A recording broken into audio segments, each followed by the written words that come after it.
Good evening po, good evening. Napakainit po ng panahon, no? Kahit gabi na, mainit pa rin.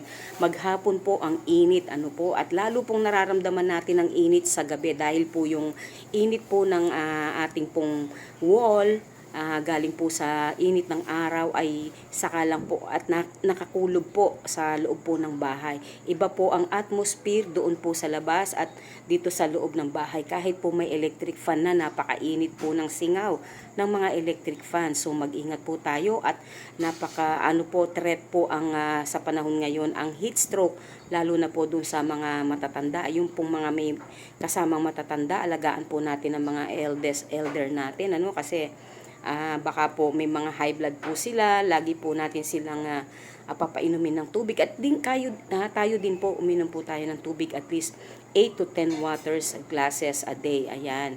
At mga palamig po o mga malalamig na inumin, yan, pwede po.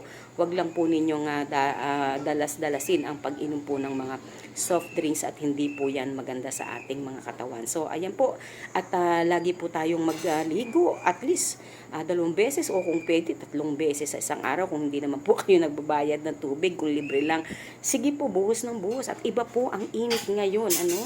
Lalo na po sa April. Ayan. So, mag-ingat po tayo, no? At lagi po tayong uminom ng tubig. So, salamat po. Sana po na-remind ko kayo sa init ng panahon na ito, ano? So, ingat po tayo. Salamat.